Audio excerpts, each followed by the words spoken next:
The year is 1350. A generation has grown under the shadow of war. The fields of France, once fertile and bountiful, now bear the scars of English longbows and French disarray. The victories at Crécy and Poitiers were not merely triumphs of arms. They were hammer blows against the very foundations of feudal society, leaving a fractured landscape ripe for exploitation. The traditional levies, once the backbone of French armies, are shattered. Many lie dead on distant fields, while others return home to find their lands ravaged and their lords impoverished. With no allegiance and no means of sustenance, these men, skilled only in the art of war, turn to the only trade they know, selling their swords to the highest bidder. They are the seeds of the mercenary companies that will soon plague the land. Amongst the English ranks at Crécy stood a young man named John Hawkwood. He was no nobleman, nor a seasoned knight. He was a simple archer, hardened by years of toil and driven by a thirst for adventure and perhaps a bit of coin. Little did he know that this day would mark the beginning of a long and bloody career. Crécy was a slaughter. The flower of French chivalry, confident in their heavy armor and noble lineage, charged headlong into a storm of English arrows. Thousands fell, their gilded armor stained crimson, their proud banners trampled into the mud. The English had proven the superiority of the longbow, and in doing so exposed the fatal flaws of the feudal system. Hawkwood, hardened by the brutality of battle, learned quickly. He understood the value of good armor, the importance of discipline, and the power of a well-aimed arrow. He began to accumulate wealth and experience, the building blocks of his future career. The war dragged on, a seemingly endless cycle of raids, sieges, and battles. The French countryside was devastated, its population decimated by war, famine, and plague. The authority of the French crown was weakened, and the land was ripe for the taking. Discipline within the English ranks began to fray. Soldiers, unpaid and far from home, turned to looting and pillaging to sustain themselves. The line between soldier and brigand blurred, and the French peasantry suffered the consequences. But amidst the chaos, a figure began to emerge. Bertrand du Guesclin, a Breton knight of humble origins but fierce determination. He saw the devastation of his homeland and vowed to drive the English from French soil and restore peace to the war-torn land. Poitiers was another catastrophe for France. The French king himself was captured, and the kingdom was plunged into further turmoil. The defeat exposed the incompetence of the French nobility and further weakened the authority of the crown. Hawkwood, present at Poitiers, benefited greatly from the victory. The spoils of war were plentiful, and he amassed a considerable fortune. He began to attract followers, men who were drawn to his skill, his ruthlessness, and his promise of wealth. King Edward in London celebrated the victories, but he knew that the war was far from over. He began to see the limitations of relying solely on feudal levies and recognized the growing need for professional soldiers, men who fought for pay rather than loyalty. And so, the stage was set for the rise of the mercenary companies. Men without land, without loyalty, and without scruples, but skilled in the art of war, ready to sell their swords to the highest bidder. They were a product of the chaos and devastation of the 100 Years' War, and they would forever change the face of warfare in Europe. The year of our Lord 1348, a pestilence, the likes of which the world had never seen, swept across Europe. The Black Death, they called it. It cared not for kings nor peasants, striking down rich and poor alike. Fields lay fallow, villages were emptied, and the social order began to crumble.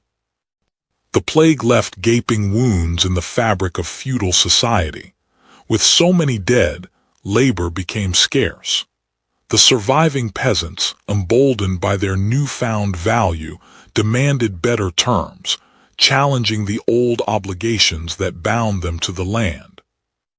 The endless wars had already created a class of professional soldiers, men who knew no trade but fighting. But the plague intensified this trend, leaving many knights and men-at-arms without employment as lords struggled to maintain their estates. These men, skilled in arms but with empty bellies, turned to other means of survival.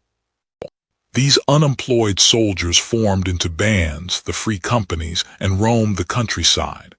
They offered their services to the highest bidder, but when no lord would pay, they took what they needed and more by force. Villages were plundered, towns were ransomed, and the land bled from the wounds inflicted by these roving brigands. The Great Company, one of the largest and most notorious of these bands, was a terror to behold. Led by ruthless captains, they operated with a chilling efficiency, stripping the land bare and leaving a trail of destruction in their wake. France, already weakened by war and plague, was brought to its knees by the depredations of the free companies. But amidst the chaos, a champion arose, a Breton knight named Bertrand du Guesclin. He saw the potential in these hardened soldiers, and he dreamed of turning them against France's enemies, rather than her own people. King Edward in England, though beset with his own woes, saw opportunity in France's misery. The free companies, though a nuisance to all, were primarily a French problem.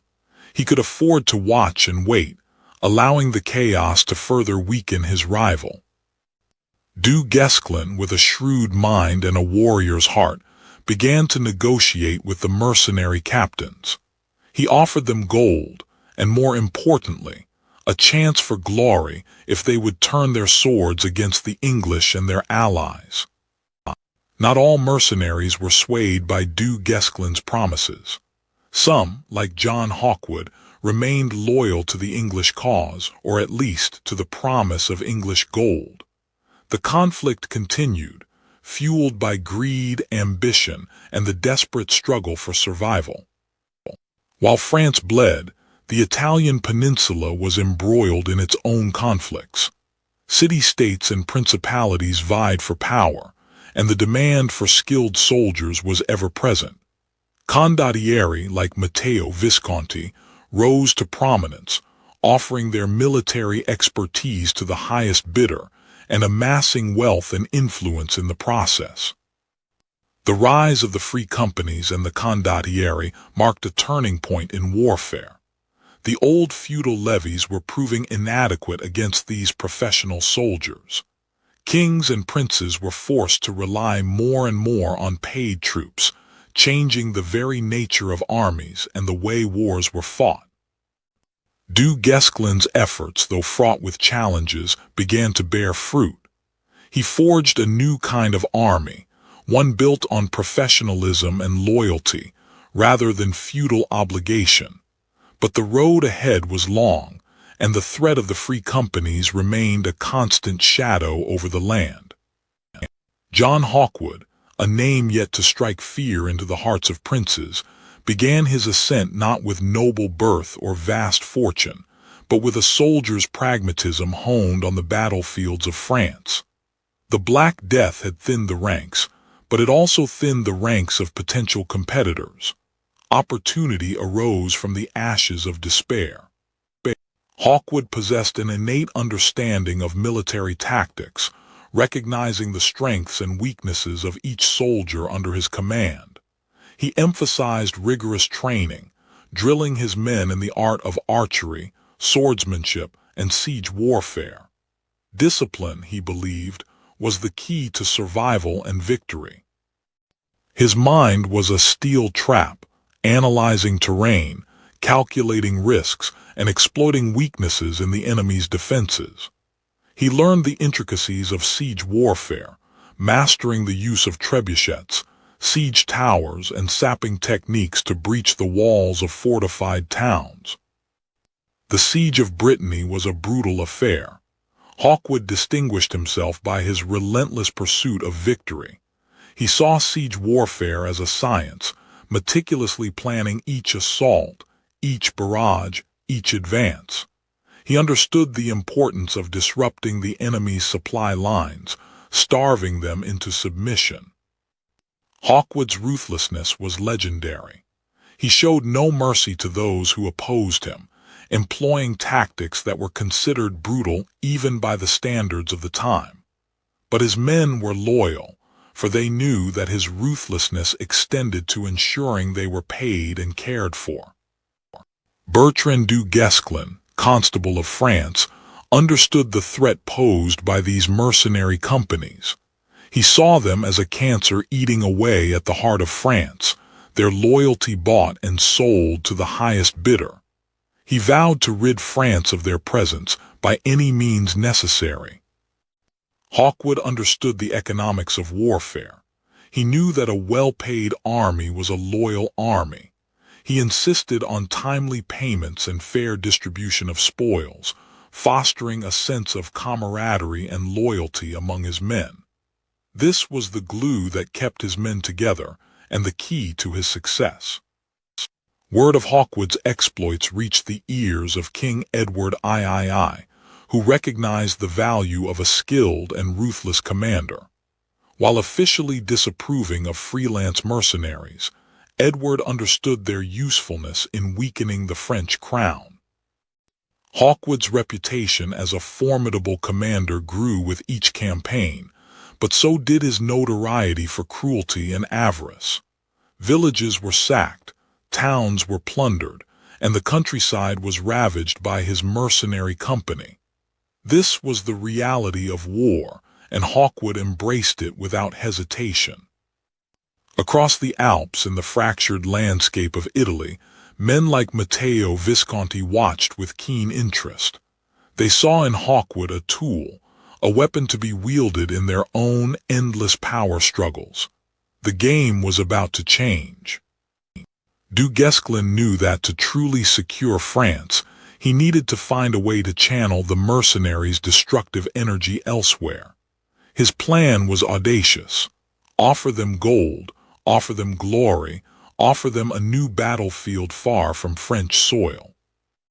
The lure of Italy with its wealth, its warring city-states, and its promise of endless opportunity proved irresistible. Hawkwood turned his gaze south, towards a new horizon, a new stage for his bloody drama. His ascent had begun, and the world would soon learn the price of his ambition. France, still reeling from the ravages of war and plague, faced a new scourge: the Free Companies. Bertrand du Guesclin, recently appointed Constable of France, understood that consolidating royal power meant taming these mercenary bands. He proposed a bold strategy to King Charles V, to offer them an alternative to pillage: service in the French army, with the promise of glory and, more importantly, regular pay. Du Guesclin, known for his pragmatism, engaged in delicate negotiations with the mercenary leaders. He understood their motivations, gold and the thrill of battle. He offered them both, dangling the prospect of campaigns beyond France's borders, targeting rival kingdoms and rebellious lords. Not all mercenaries were easily swayed. Sir John Hawkwood, ever the shrewd opportunist, listened intently to the French emissary's offer. The allure of steady employment and potential riches was tempting, but Hawkwood also weighed the risks and the potential for greater profit elsewhere. For those who refused to cooperate, Du Guesclin employed a different tactic: force. He personally led French armies against mercenary strongholds, demonstrating that defiance would be met with swift and brutal reprisal. These campaigns served as a warning to other companies contemplating resistance. The siege of Pont-Vilain became a symbol of Du Guesclin's determination. The town, a notorious haven for mercenaries, was surrounded and bombarded.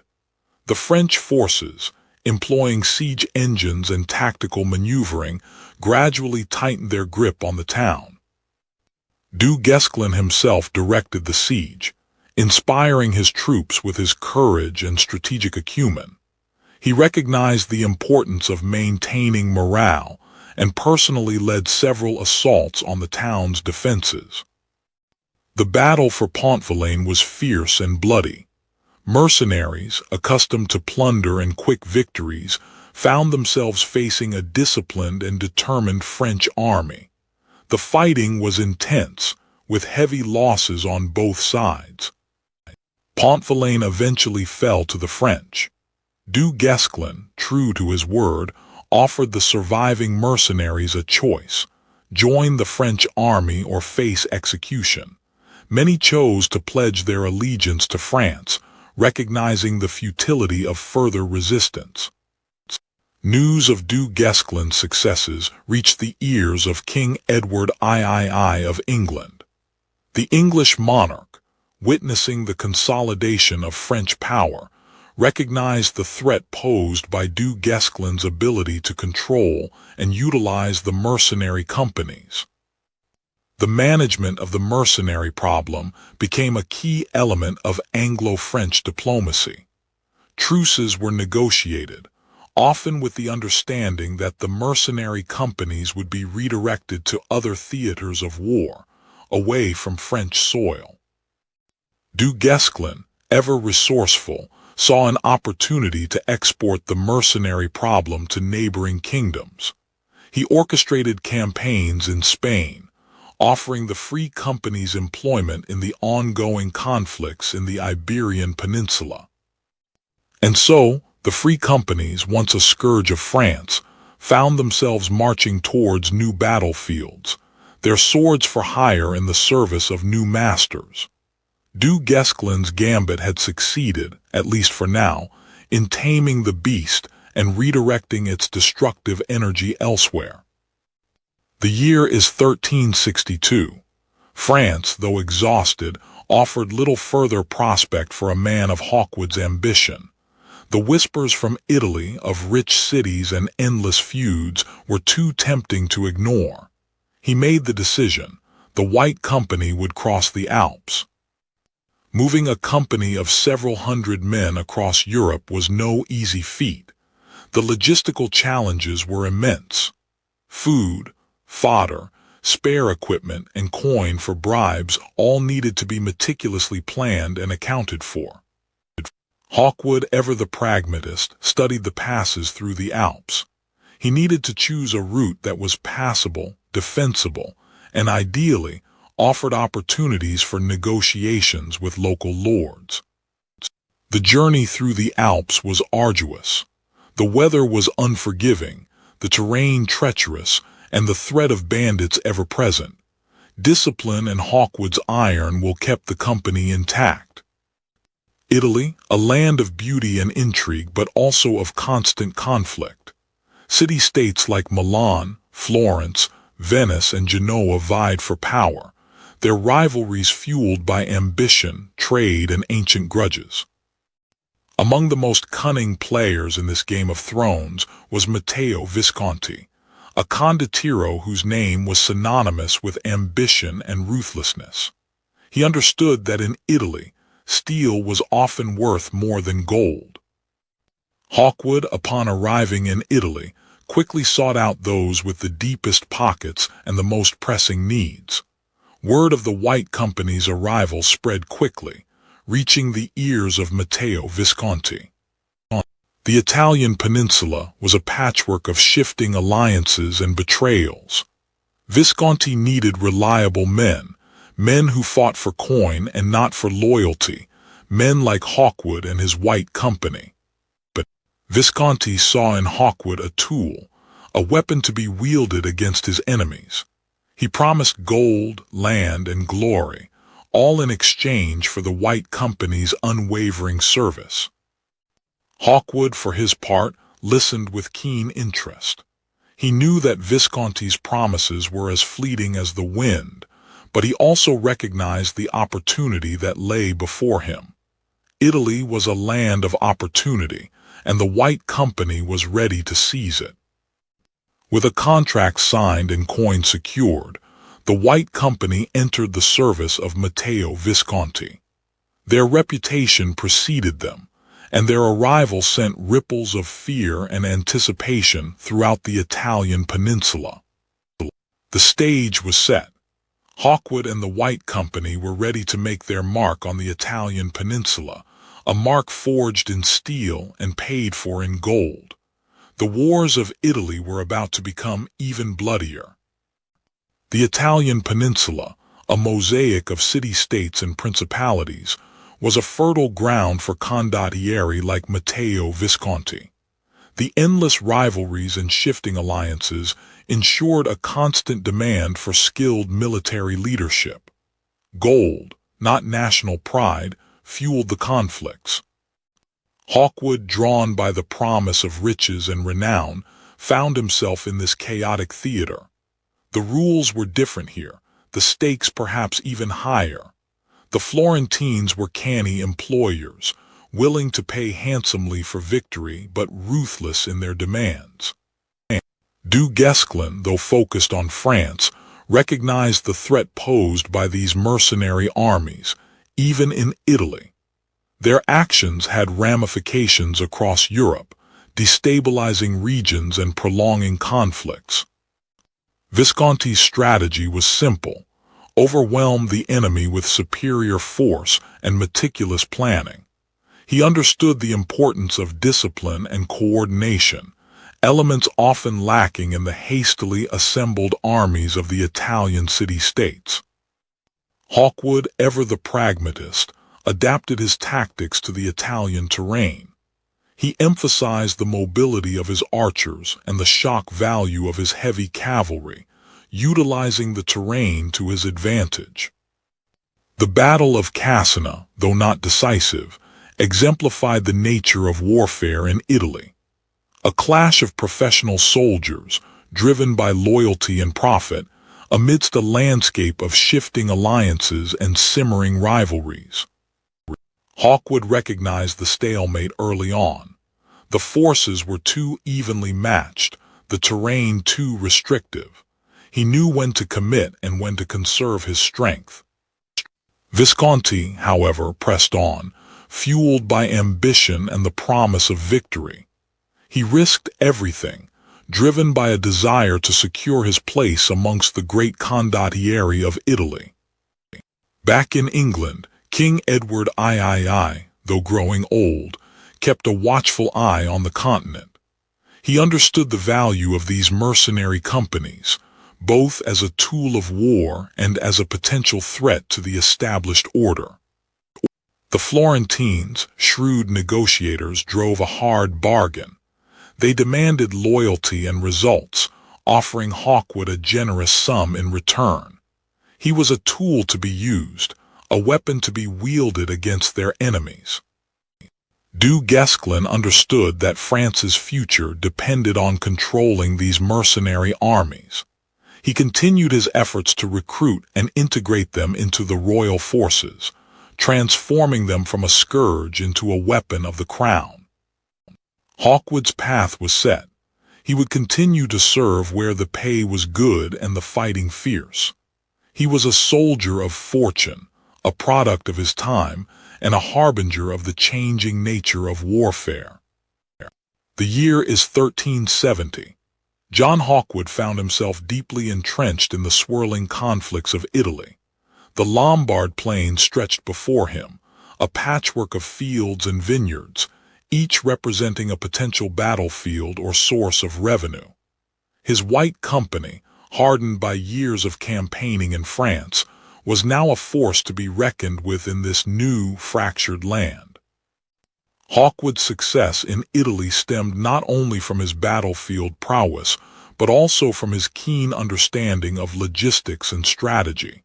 He studied the terrain, anticipated his enemy's moves, and ensured his men were well supplied. His tent became a war room, filled with maps and the hushed voices of his captains planning their next campaign. Matteo Visconti, A shrewd and ambitious condottiero watched Hawkwood's rise with a mixture of admiration and suspicion. He understood the Englishman's skill and the threat he posed to the established power dynamics of the region. Alliances shifted like the wind, and Visconti knew he might one day face Hawkwood on the battlefield, either as an ally or an enemy. The Battle of Castignaro in 1387 was a testament to Hawkwood's tactical genius. Facing a numerically superior Veronese army, he used the terrain to his advantage, luring the enemy into a series of ambushes and flanking maneuvers. His archers rained down arrows, while his men-at-arms held the line with unwavering discipline. Victory at Castignaro brought Hawkwood even greater renown and further enriched his coffers. His reputation as an invincible commander spread throughout Italy, and rulers clamored for his services, willing to pay exorbitant sums for the protection of his white company. Hawkwood's relationship with Florence was particularly complex. He served the city-state on numerous occasions, defending it against its rivals and securing its interests. In return, Florence showered him with honors and wealth, recognizing his value as a protector and a deterrent to aggression. Hawkwood lived like a prince, his table laden with the finest foods and wines. He entertained lavishly, cultivating relationships with powerful figures and solidifying his position in Italian society. His wealth grew exponentially, allowing him to acquire land and build fortifications, further enhancing his power. Despite his wealth and status, Hawkwood never lost sight of the importance of discipline and training. He regularly inspected his troops, ensuring they were well-equipped and proficient in their skills. He implemented innovative tactics, adapting to the specific challenges of Italian warfare, such as siege warfare and the use of heavily armored knights. News of Hawkwood's successes reached even the ears of Bertrand du Guesclin, Constable of France. While focused on matters closer to home, du Guesclin recognized the implications of a skilled mercenary captain controlling armies in Italy. The balance of power in Europe was a delicate one, and Hawkwood's actions could have far-reaching consequences. Hawkwood became a master negotiator, adept at playing the various Italian factions against each other. He understood their desires and fears, and he used this knowledge to secure the best possible terms for his services.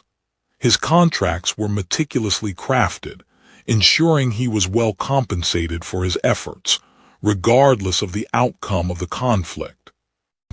As Hawkwood aged, he began to contemplate his legacy. He had amassed great wealth and power, but he also knew that his life as a mercenary was precarious. Alliances could shift, and enemies could emerge at any moment. He yearned for a more stable existence, a place where he could finally put down roots. Hawkwood, ever the pragmatist, began to make preparations for his death. He dictated his will, ensuring that his wealth would be distributed fairly among his family and his loyal soldiers. He had left his mark on Italy, a testament to his skill, his ambition, and his enduring impact on the art of war. His time in France was a distant memory, but the lessons he learned there had served him well. Now, he was an Italian power broker, and his legacy would be set in stone. The year is 1380. Bertrand du Guesclin, Constable of France, continued his arduous task of reclaiming French lands from English control and suppressing the remaining free companies. Châteauneuf-du-Randon, a strategically vital fortress, was his current target, a stubborn holdout resisting French authority. During the siege, illness struck du Guesclin. Fever gripped him, weakening even his formidable frame. Yet he refused to relinquish command, directing operations from his sickbed. Despite his failing health, Du Guesclin's leadership and the relentless pressure of the French forces led to the surrender of Châteauneuf-du-Randon. The English garrison, demoralized and weary, finally yielded. Bertrand du Guesclin died shortly after the surrender, on July 13, 1380.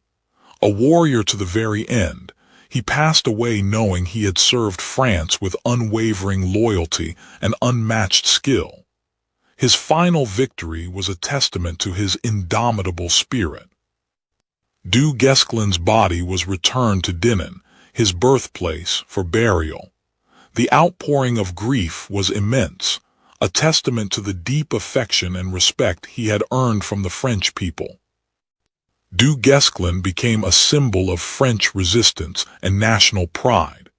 His image was immortalized in art and literature, and his name was invoked as a rallying cry in times of crisis. King Edward III of England also died in 1377.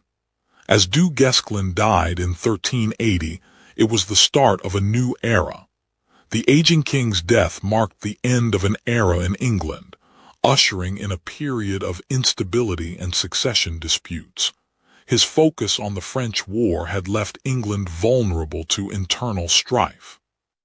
To fund the war effort and rebuild the kingdom, the French crown implemented increasingly heavy taxes on the populace.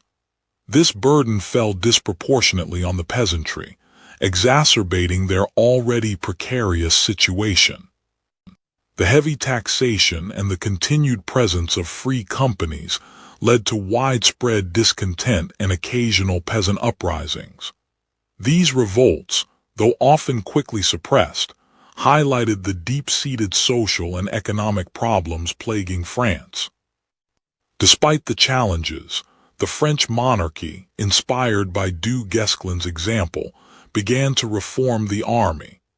Emphasis was placed on discipline, training, and the development of new tactics to counter the English longbowmen.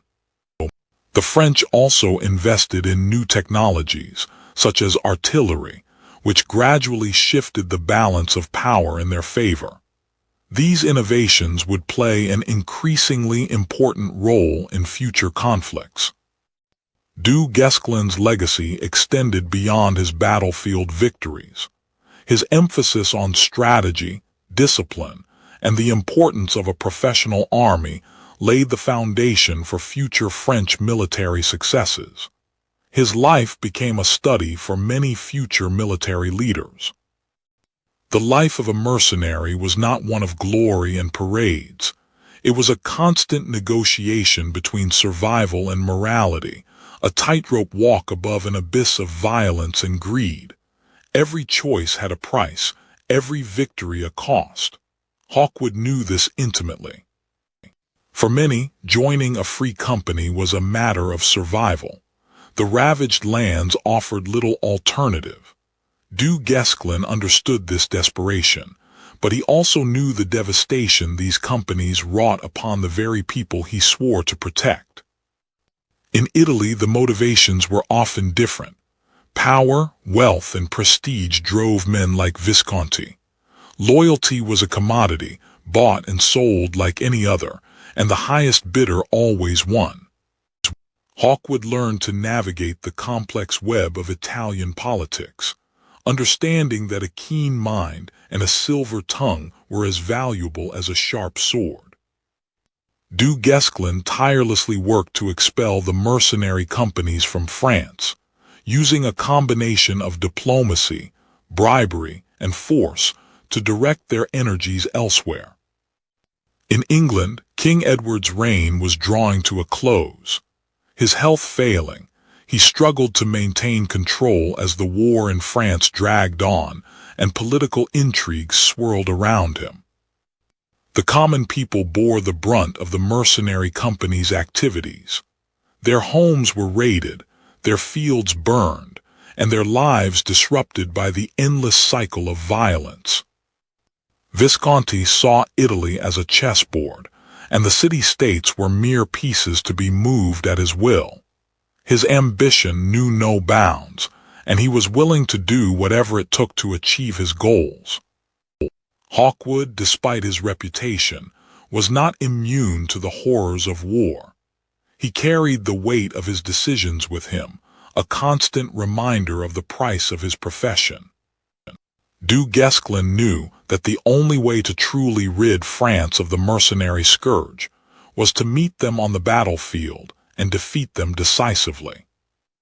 As Edward's strength waned, the terms of peace became more palatable. The long years of war had taken their toll on England, and a new era was dawning. The legacy of the 100 Years' War and the mercenary companies was one of destruction and upheaval. The social and economic fabric of Europe was forever changed, and the rise of professional armies marked a new chapter in the history of warfare. The sun beat down on the Florentine plain. Hawkwood watched his men drill, the lessons of a lifetime of war etched in his mind. The era of the lone knight was fading, replaced by the disciplined pike and the coordinated volley. Mercenaries had shown the world what professional soldiers could achieve. Du Guesclin's vision for France was taking shape. The chaos of the free companies had forced a change. No longer could France rely on feudal levies alone. A standing army, paid and trained, was the only way to secure the kingdom. The mercenary lesson had been a hard one, but a necessary one. In England, King Edward III felt the weight of years and war. The dream of a French kingdom was fading. But the longbowmen, the disciplined infantry, these were innovations born of conflict, a testament to the power of a well-trained soldier, regardless of their noble or ignoble birth. Visconti and others like him had reshaped the Italian landscape. The condottieri had shown that war was a business, a game of strategy and coin. Alliances shifted with the wind, and the best-equipped and most cunning commander held sway. Italy had become a laboratory for military innovation, driven by the demands of the mercenary market. The nature of the soldier had changed irrevocably. No longer was it solely the domain of the knightly class. Men from all walks of life could find a place in the ranks, driven by ambition, desperation, or simply a desire for adventure. The battlefield had become a melting pot, forging a new kind of warrior. The 100 Years' War and the Italian conflicts had forced a reckoning with logistics and finance. War was no longer a matter of chivalry. It was an economic undertaking of immense scale. States that could master the art of funding and supplying armies held a decisive advantage. The medieval world had witnessed a revolution in tactics. The dominance of the mounted knight was challenged by the rise of infantry, the power of the longbow, and the terrifying force of gunpowder. Warfare had become more complex, more brutal, and more reliant on discipline and coordination. Hawkwood, nearing the end of his days, understood his legacy. He was not a king, nor a noble, but a soldier who had shaped the course of history. His life, and the lives of men like him, had ushered in a new era of warfare. Du Guesclin's efforts bore fruit. France, scarred but resilient, emerged from the 100 Years' War with a stronger sense of national identity and a more professional military. The crown's authority was solidified, and the foundations for future expansion were laid. The map of Europe had been redrawn, not just by kings and treaties, but by the actions of mercenaries. They had destabilized kingdoms, empowered cities, and forced rulers to adapt to a new reality. The age of the condottiero and the free company had left an indelible mark. The reign of King Edward drew to a close. The war with France, once a source of glory, had become a drain on England's resources. The seeds of future conflict were sown, but the lessons of the past would shape the nation's destiny. The era of chivalry faded, replaced by the need for a capable and adaptive army. The legacy of the mercenaries lived on, not just in military manuals and political treatises, but in the hearts and minds of those who aspired to be soldiers. The world had changed, and the nature of warfare had changed with it. The old order was gone, and a new era had begun. The future belonged to those who understood the art of war and the power of a well-trained army.